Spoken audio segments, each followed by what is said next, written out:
What are you chucking out today then? How do you make money for nothing? Don't throw them, don't throw them. The answer could be hiding in the 30 million tonnes of household waste we throw out every year. Thanks so much for letting me have that. I think that's absolutely made my day. I love it. That's why entrepreneur Sarah Moore wants to get her hands on things before they hit the skip. I'm a passionate buyer, maker and user of old stuff, and I turn that passion into a money-making business. I make new stuff out of old stuff and I sell it for a profit. And with some of the country's elite designers and makers, What do you reckon to that? It's quite smart, isn't it? Tell me you love it. I love it. she can transform her finds into desirable, Isn't it amazing? valuable, It's quite a statement piece. and hopefully saleable items. I'll take you down to the till, that's fantastic. If Sarah is successful, then she can hand the profits back to the very people who had no idea there was cash to be made from their trash. Wow, that's amazing.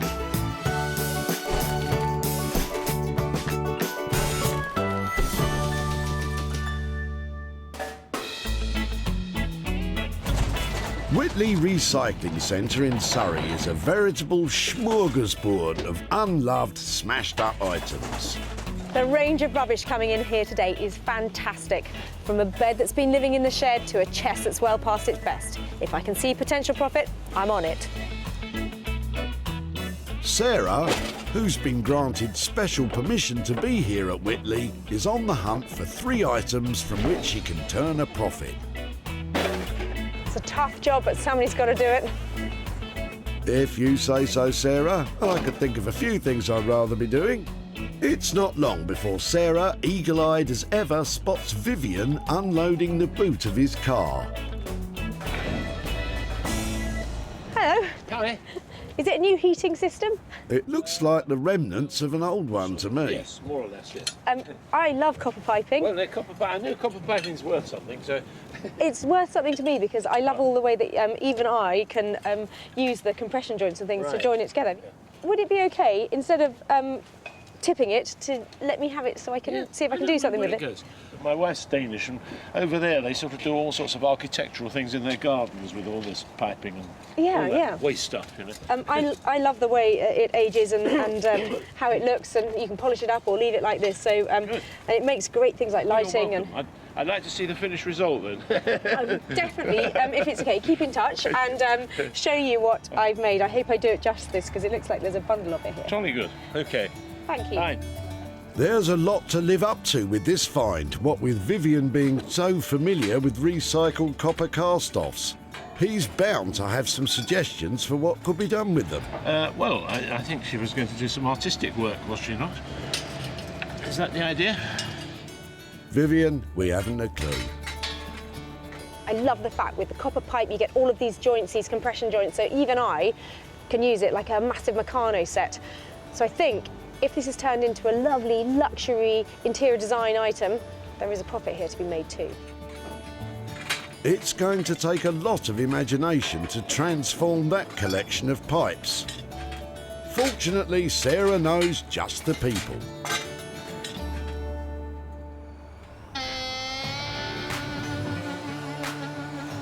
Say hello to Josh and Ollie, designer makers, business partners and best friends.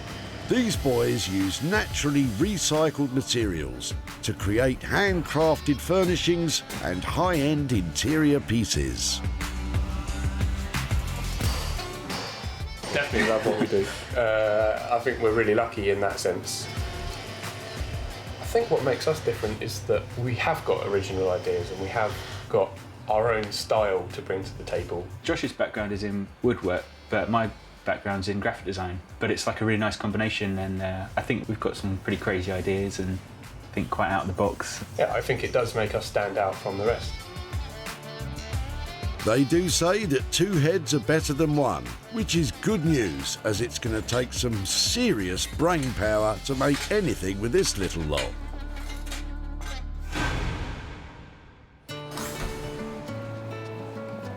With 1 item already found, Sarah is still on the hunt for 2 more. There's plenty to choose from, and you never can tell what might just turn up next. You can guess 1,000 times and you still never get it. Oh, it's a Rossossiani. It is a Rossossiani, very old one. Oh, look, extra faces. Fantastic. As the search continues, it's not long before Sarah spots something special weighing down the back of another Sarah's car.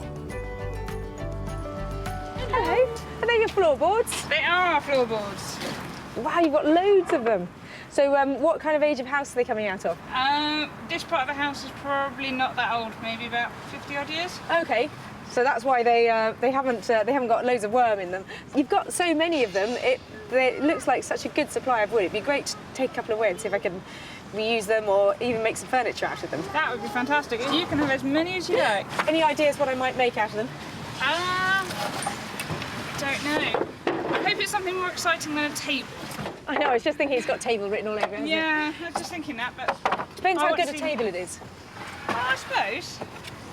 In my head, it doesn't look very exciting. Well, I really appreciate you letting me have so much of it, and I'll try and think of something more impressive than the table. I'm so pleased I was here just when you were going to throw those away, so I shall wheel them off and take them to my store. Thank you so much. There's so much for Sarah to work with and plenty of potential. But what would the other Sarah really like to see? Something lovely would be fantastic. Talked about tables, but that's not particularly exciting. But anything's better than just being thrown. Now there is enough wood here to make pretty much anything. And so that choice, is a bit mind-boggling because I think it would make the most amazing, beautiful, massive table. And there's something really impressive about something that big. Loads of people keep money under the floorboards. I think I'm going to make money from the floorboards. There's so many possibilities. It sounds like we need to involve an expert. With over 25 years' experience building furniture, if you've got wood, Norman Wilkinson's your man. I love the timber, I love the finishing of it, I love the product. It makes me tick. Yeah, there is a passion for it because there's no point getting up in the morning and not doing something you don't like. Coming in and then picking up the wood and then turning it into something lovely, makes me happy. Norman's passion is creating handmade bespoke furniture from reclaimed, unwanted materials. And also using second-hand materials. Yeah, it's a great joy. The old saying, isn't it? Another man's rubbish, another man's... can't think of the saying now. Well, he may also struggle for words when he sees the salvaged floorboards Sarah's secured.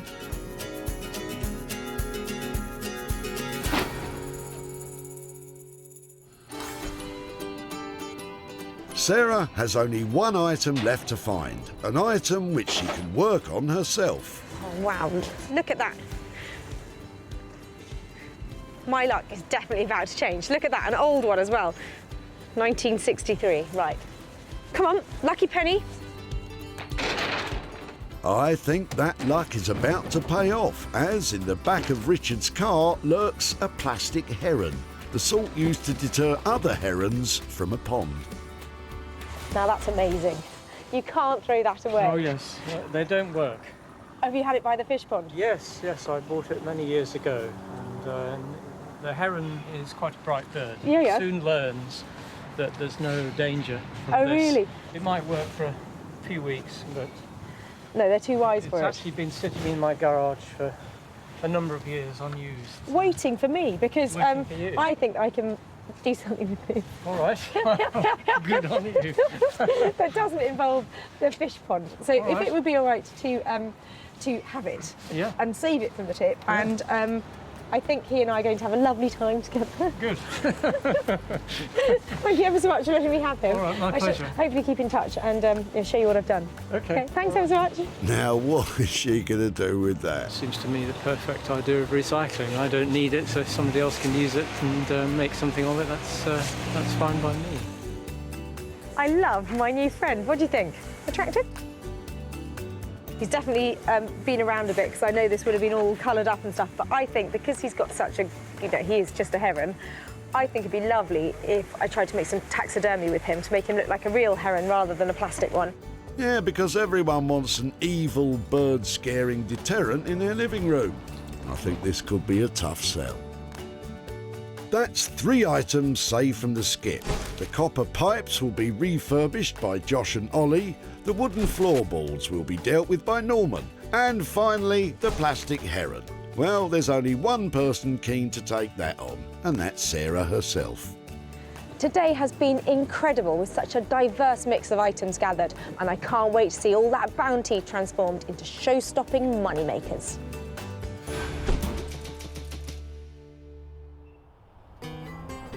Sarah's first stop is a visit to West Sussex, where, in a slightly unassuming warehouse, Ollie and Josh are nervously awaiting Sarah's arrival. So we're pretty excited to see what Sarah's going to be bringing. Just a little bit nervous. She's usually got a knack of bringing some pretty crazy stuff along with her, hasn't she? Yeah, yeah. There are endless possibilities about what you can do with copper pipe, and whenever I see it, I always want to pick it up. And I'm just hoping that Josh and Ollie are going to have some original ideas of what I can do with it. Hopefully it's something that we can see some real good potential in and, yeah, make something real nice. Yeah, hopefully. Having copped a load of the copper tubing, and with Sarah seeing endless possibilities, the pressure is on to pipe up with some plans to produce a profit. Loads of it. Yeah. It's a good one. In this process, it's all about the end product and what you can make and then what I can sell it for. So I'm after really commercial stuff that has got a great high-end value. So I don't know what kind of stuff you've done with copper before. It could be something ornamental, maybe candle holders or something, where we could make quite a collection of them that would have quite a good value to them. That sounds cool. That could be something we could do. We've done something similar in the past where we've just used a little bit of copper and then on the lathes we've turned like a base or you know, some other wooden element. You've got this kind of natural verdigris of the copper. Yeah, those two textures together are beautiful, aren't they? It just works so well together, the colour combinations. And I think using all of the copper for products like this, I think would be a great use. So the boys are thinking of candlesticks, using the copper pipe and adding wood-turned bases. With this amount of copper, a whole collection would be possible. But it's important to keep costs under control, as Sarah's all about making a profit. OK, so maybe it's better for me to, like, set you a budget and you just go crazy for the budget and stop when you stop. If yeah? What kind of figure did you have in mind? If I left you with kind of like 300 quid. I think that gives us more freedom to kind of experiment and, you know, see what comes out at the end and just kind of, yeah, go crazy with it all, so. Crazy sounds great. Great. Give me a shout if you've got any problems, if you have any more mad ideas, you know, just go for your lives, OK? All right, Thanks ever so much. Cheers, Sarah. It's nice when you get something like this because you can experiment with the material and there's enough of it here where we can make a couple of mistakes, but at the end of the day we can have a really good range, a good selection of different products on offer, so I think this is good. This might sound a bit silly because we're just talking about a load of copper pipes, but there is a real sense of excitement in that workshop and I cannot wait to see what those boys produce. With a budget of £300 and free range to go crazy, what could possibly go wrong? Sarah's next stop takes her to the picturesque village of Hellingley in East Sussex. Not known as a hotbed of creativity, but home nonetheless to Just Jones, where Norman Wilkinson specialises in making new from old. I think it's going to be great fun just to see what we've got to do. But my worst nightmare, I think, was to have something in flat pack to think, hey, what are we going to do with it? What a disaster. Luckily, there's nothing flat-packed about this little lot. And with so much material, thinking of something more impressive than a table should be easy, right? I'm hoping that is a tempting little pile of floorboards that Norman will be pleased to take on to turn into something amazing. There's lots to work with here. Let's see what he comes up with. Something amazing. No pressure there then, Norman. Oh. Sarah, how are you? Yeah, I'm really well. How are things? Yeah, they're good. They're good. Floorboards. Yeah, not just these. Check this lot out. Oh, look at them. Hundreds of them. Fantastic. That is what I love. Brilliant. Floorboards. Here, you have this lot. Thank Shall I you very load much. you a few more up and we can... Well, who would have thought that in East Sussex, the way to a man's heart is with a big pile of old planks? Right. Take these in and I'll come back to some more. Brilliant. Volume in that lot. Heaps there, aren't there? Lovely, aren't they? Loads and loads of lovely floorboards. So the really obvious thing is to make a lovely plank top table out of it. Why can't we be a bit more exciting? Something other than a table, perhaps. I think we've got all this timber here. Why don't we do something creative? We're going to get, say, this first piece of board. Yep. And then we'll cut a size, and we might start with, say, a square. Right. And then here we might then do 3 other bits. And then we might then cut another one to go round that corner like that. I reckon we could make a good 6 foot by 36 dining table. Ah, so we're going with a table then. At least this one sounds interesting. These are a set of legs that we had, but we could actually use these, and it'll give it a really cool look. Okay, and in terms of the finish you get on the leg, what do you leave it just like that? No, we'll clean it up with a wire brush, give it a good old clean with a wire brush, and then we'll wax it, and then it'll give it a really nice tactile feel as well, and it'll make it go darker, but it just makes it go lovely. Okay, I'm really bought in on those. I think they are beautiful and they add that kind of finesse, adding that metal. Yeah. Industrial feel legs to complement the intricate wooden top design. Sounds time-consuming and expensive. To make it all into a lovely saleable item, you'll be looking at £975. Okay. With the metal legs, it will give it a lovely twist, and we'll have a little bit of industrial with everything else, and I think it'll be on the money. 975, so you're teasing me at under 1,000 there, aren't you? You're trying to win me over. I'm trying. Because at 1,000, you know, basically, to commission something for £1,000, I really want this to pack a punch. I want to be selling it. It will pack a punch, I promise you. Okay. And you'll have a good retail profit. Okay. I think I think I'm fine to say. Yeah? Yes, go for it. Fantastic, well done. Cool. See you soon. See you soon. I think we've got a great project, great material. Timber's lovely, you know, you can look at it, you can read it, and it's what we're used to working in, so I think, you know, really am looking forward to it. I always get the heebie-jeebies when I commission something that's nearly £1,000. But dining tables always sell well. Norman is talking a really good game, and fingers crossed I can make some money on it too. This is a serious outlay of almost £1,000 in costs. Can Norman really come up with something that will make Sarah a profit?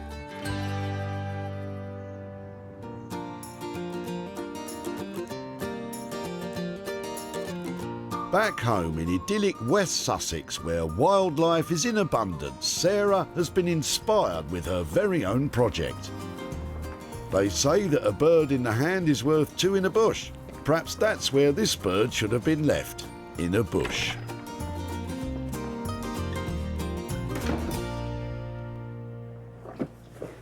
I have been dying to get started on this piece of pond life. I have got great plans for him. I want to cover him in fabric and turn him into really high-end taxidermy sculpture. I'm going to start off, I think, by putting some fabric on his beak and begin the transformation. Sarah is about to cover this heron with coloured fabric to make him look more realistic. This I can't wait to see. This isn't completely natural, but I think it'll be pretty effective by the time it's all in place. I'm cutting out some little grey feather-shaped pieces so I can start building up the pattern that the feathers make all along this head section and down here. I've put layers and layers of little trimmings of linen across this top bit here to try and make it look like that fluffy Mohican that the heron has. I've cut little strips of it like this, and if I just lay them on and layer them up, hopefully he's beginning to get that really menacing heron look again. Herons are unmistakable in their natural appearance and can be found in all areas of the UK all year round, as they are birds which do not migrate. Interesting. Looks more like emu. Oh no, where do I take these things on? Unlike emus, herons eat lots of fish, but they're also partial to other small birds, small mammals and even rodents. Interesting. You can buy a little plastic heron like this for about 35 quid in a pet shop to keep the herons away from your goldfish. I'm hoping I'm going to make 3 times that at least, if we can make it look really good. That's certainly the challenge here, Sarah. And you still have some way to go. With the offcuts of material sourced for free, the only costs so far have been just £7. The question is, will somebody actually want it when it's finished?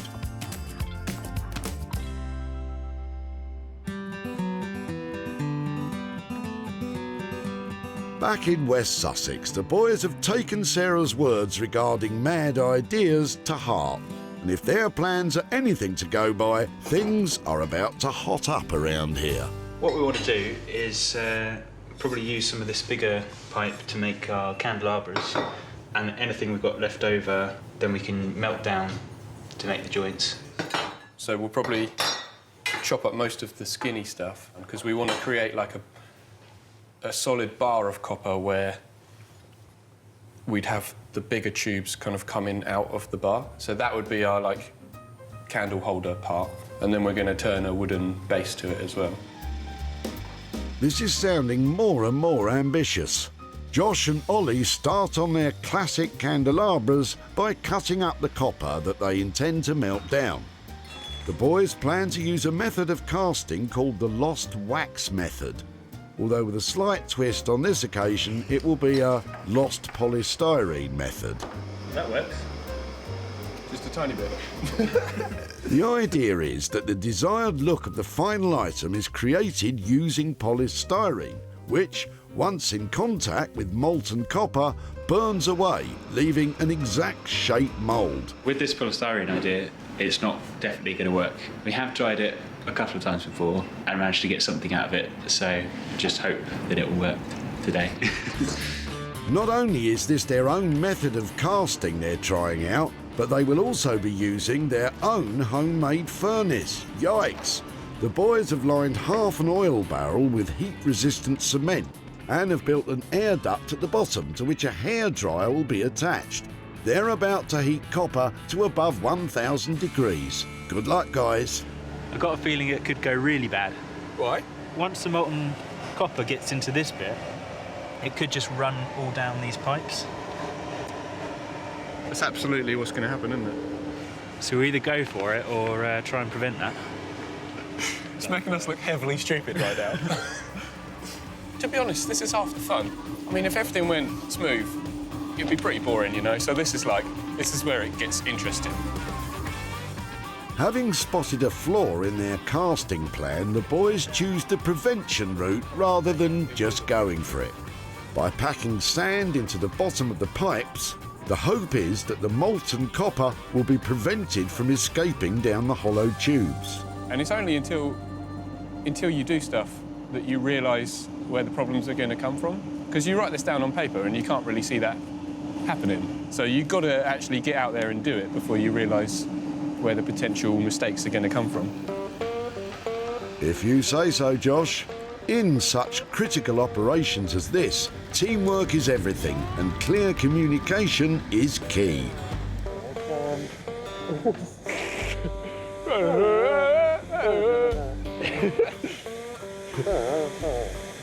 Yeah, I think it's going all right, isn't it? It's heated up pretty quick, and Pipes just disappear into nothing. I know. Yeah, they don't add up to too much. Once the pipes have melted down, Josh pours the molten copper into the mould. Hopefully this polystyrene mould works. The moment of truth, guys. Wow, look at that. That's cool. Sweet. I like the green bits around it. Yeah, hopefully that'll keep some of that colour.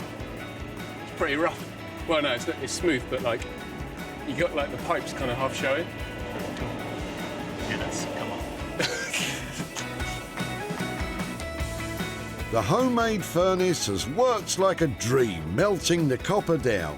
The casting, however, has not gone quite to plan, leaving the boys with some work to do if a profit is still to be in the pipeline.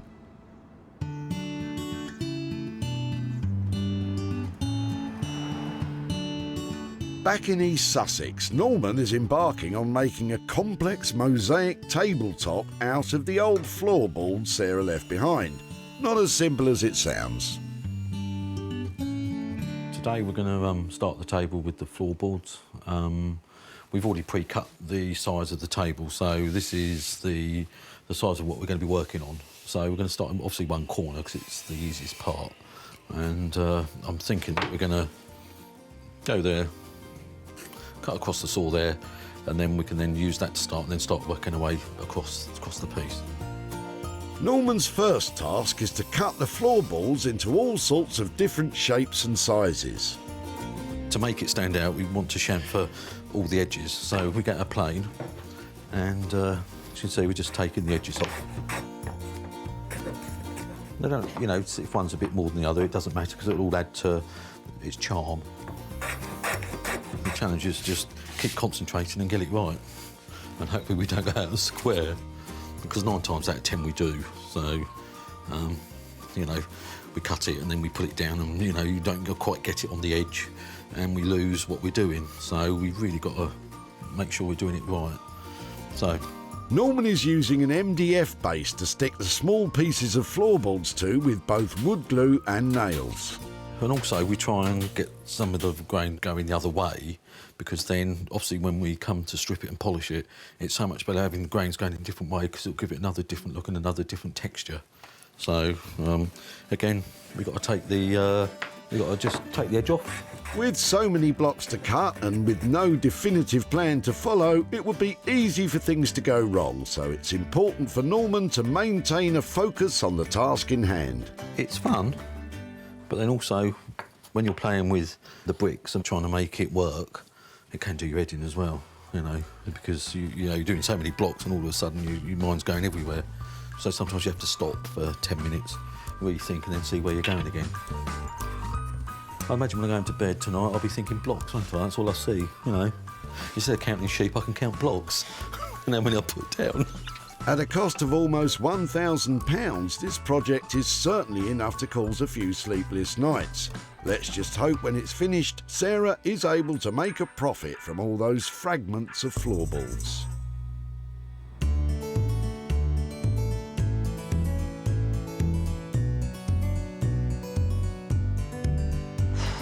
I've made a real mess here, but I have got some lovely green velvet. I'm going to cover this base with some green velvet, so he looks like he's standing on a beautiful mossy riverbank. Finish up here, and then he should look fantastic. You certainly can't fault Sarah for effort with this one. She's managed to turn what was an unremarkable bird scarer into a remarkably scary bird. When Sarah collected him, this heron was destined for the dump. With a little fabric, pots and pots of glue, and what looks like a bandage, he now stands proud, clothed in his plumage of many colours. So hopefully Heron has made a transformation from pond-side predator to a top-end taxidermy. With the heron all ready to fly the nest, Sarah takes photos to show its splendour. So, who would want a 2-foot plastic heron? Well, they did. Perhaps for obvious reasons. Surprisingly, this little pub in Havant didn't have its own heron. It does now. Sarah met Richard holding a heron at the Whitley Recycling Centre. You can't throw that away. Oh yes, they don't work. An ineffectual bird scarer certainly wasn't about to scare Sarah. I think I can do something with this. All right. Good on you. Sarah set about styling the bird and luckily knew of a Heronless pub who were keen to take it off her hands.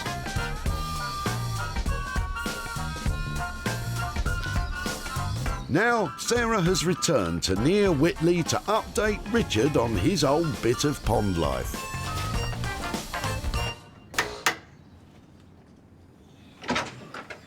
Hi, Richard. Hello. Lovely to see you again. Yeah, you're not in your tip kit, are you? No, definitely not. I've just come back to catch up with you with your heron. Right. Well, he's taken flight again. He has been transformed, and I've got a few pictures here to show you of what happened to him. Let's see. So he was given a new set of feathers, and he's been completely covered in a linen plumage. Goodness. I love the way you've done the feathers here. That's really good. Oh, yeah, thank you. You've done a fabulous job. He is being used as a decoration for a pub, and I have £50 here for you. Cool, that's marvellous. But I shall give this to charity. Okay. Probably RNID, which is one of the charities I support. Oh, fantastic. Oh, well, I think that's good news that that heron has been transformed. He's come out of hibernation, and now to support something like that, that's lovely. Thank you so much for letting me have your heron. Lovely to see you again. Pleasure. Thank you for letting me see the end result. My pleasure. My pleasure. Okay. Take care. Okay. Bye-bye.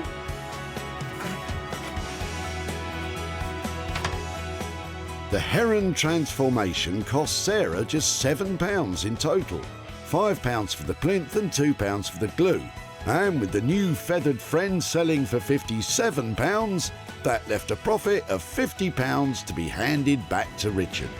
Well, I love it when the projects are a little bit of a surprise, and I think Richard was really pleased to see what had happened to his heron, and I'm pleased that it's got a new home and I've handed over some money for nothing.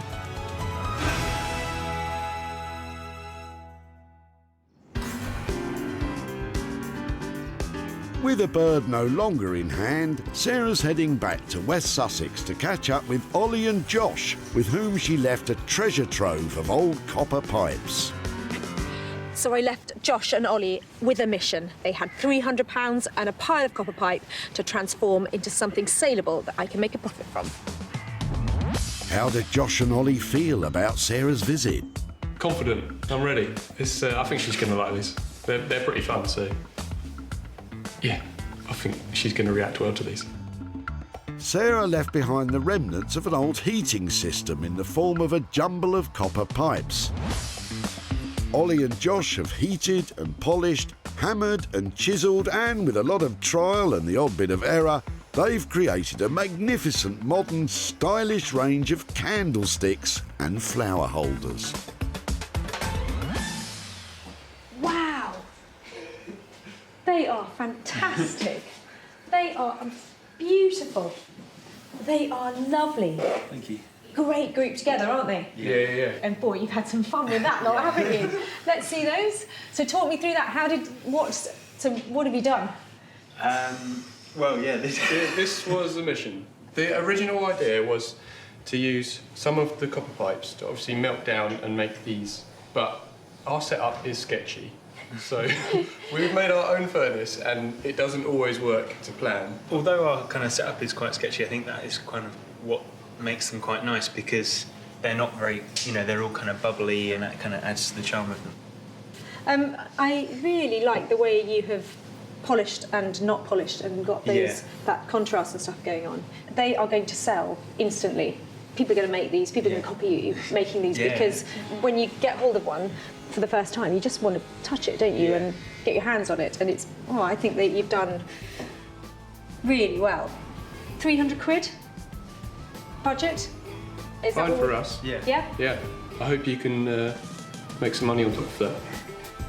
I'd say that's £300 well invested. With so little to work with, the boys have created a range that will hopefully provide a copper-bottomed return. Well, never mind molten metal, those boys are on fire, aren't they? I absolutely love their copper collection, and I think there's cash to be made here. When Sarah met him at the tip in Whitley, Vivian had already seen the potential in his copper cast-offs. My wife's Danish, and over there they sort of do all sorts of architectural things in their gardens with all this piping. Sarah took a shine to the cast-off plumbing, and Vivian had ideas as to what they could become. I think she was going to do some artistic work, was she not? Is that the idea? In the end, it was Josh and Ollie with the adventurous artistic ideas. Their beautiful collection was quickly snapped up by Nick, who runs the online shop Smithers of Stamford. Is it the kind of thing you think you might want to buy? I think definitely they'll do well on the website, yeah. That's got retail potential. That's front cover of like serious style magazines. It's got such a great look, hasn't it? Yeah, I want that one. Yeah? Yeah. I'll sell it to you if you want. Cheeky. I'll do the jokes round here, thank you. With a final cost of £300 to transform the old copper pipes, and with Nick agreeing to pay £400 to take them all, that's a neat profit of £100. Well, Josh and Ollie certainly worked their magic on those copper pipes, but unfortunately I haven't been able to get hold of Vivian, who dropped them off at the tip. So I'm going to make sure that the £100 worth of profit goes straight to children in need. The copper pipe creations have been a huge success, and the Heron makeover is, well, at least it's finished. So Sarah has returned to East Sussex, where Norman has been piecing together his Mosaic style table. I left Norman with a lovely lot of floorboards and nearly £1,000 worth of budget. So I hope he's managed to transform them into something truly saleable, because at that price, it's going to have to be fantastic if I'm going to make a profit. When Sarah dropped off the tired old timber, it was literally just a pile of old planks. Norman has painstakingly cut and levelled each individual piece so they fit together to create a tabletop which is totally unique. Norman's chosen wooden legs to complement the top instead of Sarah's much-loved metal legs. So, how's she going to react? Well, how are you? Yeah, good. Wow. How on earth did you do that? It must have taken hours. Too many. Too many hours. Yeah. That doesn't sound good for budget. No. We didn't use the metal legs. I said, where are my legs gone? Yes, we looked at them and we didn't feel it worked, so we've done the whole painted base. But we think it actually works and picks the top out and really shows it off. It's a big old chunk, isn't it? It's lovely. Yeah, it's definitely got a surface on it that you want to touch. There's not a lot of the black and the stuff left on it. No, obviously we've stripped it because you have to strip it and then even up, the cuts and everything. So that's what we do. But obviously there are different shades of timber and everything. Yeah. Well, it certainly looks like hours and hours of work. It's an intricate top, isn't it? Yeah, I mean, it took longer than we thought because we've used obviously smaller blocks than we maybe would. I know you said before it's like it depends on your mood. Oh, so definitely. Was it all right? Did it get you in trouble, or was it okay? No. I mean, obviously sometimes it takes you half an hour or something to get into it, and you scratch it and you can't think where you're going. Then all of a sudden you get into it and you just lose yourself. And then you go into a different direction. I can see you, got lost around here. There's some really little bits. Yeah, that's the M25. Yeah. I don't think perfection means things have to be perfect. I think this is, yeah. You're a work in progress, aren't you? Yeah, precisely, yeah. Excellent. I don't think we'll ever get there. The original budget was £975 using the reclaimed metal legs. With a change of plan to much cheaper, although no less classy, pine legs, what difference will that make to the final cost? So what are you saying, £850? £850. £850. Well, I really appreciate that. Nobody is ever going to have one just like this. I know, but when I say it, I just want to cry. I'm sending a courier. Make sure you wrap it up, all right? Yeah, I'll do the cheese. I'll mop them up. Thanks, Norman. Bye. Wow, that's a whopping reduction of £125. No wonder Sarah has a spring in her step. Sometimes it's not always about the money, it's about making the piece work. Someone's going to love it one day. That's the best thing about it. Some family, whoever it is, are going to enjoy it and love it and cherish it.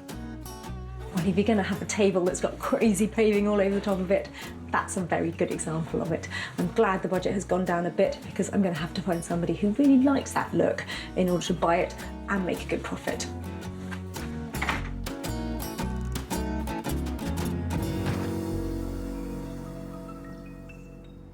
When Sarah met Sarah at the tip in Whitley, she was busy unloading a boot full of floorboards. Are they your floorboards? They are floorboards. Wow, you've got loads of them. Sarah had hopes as to what the boards might become. I hope it's something more exciting than a table. I'll try and think of something more impressive than a table. Try as she might, the floorboards did indeed become a table. But Norman made sure it wasn't just any table, and it was snapped up by established vintage and retro dealer, the Old Cinema in London. Our Sarah has now returned to Whitley to catch up with the other Sarah to break the whole "it is a table" news. Hiya. Hello. So nice to see you again. And you? How are you? Good, thank you. I was hoping to catch up with you because I took your floorboards at the tip, and I remember you saying that you've been renovating your back bedroom. Is that right? Yes, we have been. Has that all happened now? I wish it had, but unfortunately it's a bit slow in the progress, but it's getting there, it's getting there. Oh, fantastic. So when we took them away, I remember you saying, I wonder what you make, anything but a table. Had you thought what we might do? To be honest with you, I hadn't, but I'm very interested to see. Well, I work with this fantastic guy called Norman, who is a real old school maker, and I took the floorboards to him, and he loved all the textures on them, and he said, I must make a table out of them. And I went, oh no, and he said, well, no, it's a really great one, I've got lovely ideas. So I brought you some pictures to have a look at. This is how it turned out in the end. Wow. So that is now a sort of 6 Well, to 8. it's not the straight planks, is it? So it's definitely a very intricate patchwork. That's lovely. Yeah, so it was snapped up by a London buyer who has a big shop in town, and I have £100 profit from your floorboards, and for you. That'll help go towards making our back bedroom better. Oh, fantastic. That's a really lovely feeling that's going to go right back to where it came from. Yeah. Well, they were great to work with, and I'm sorry we didn't come up with something more interesting. But it was lovely. Thank you very much. Oh, it's a pleasure. Lovely to see you again. Thank you. Okay, bye-bye. With final costs of £850, Sarah managed to sell the Mosaic top table for £950, which meant £100 profit could be left with Sarah to help finish those bedroom renovations. Well, I think we got away with that. Sarah said making a table out of her floorboards might be a bit boring, but with £100 in her pocket, I think we changed her mind.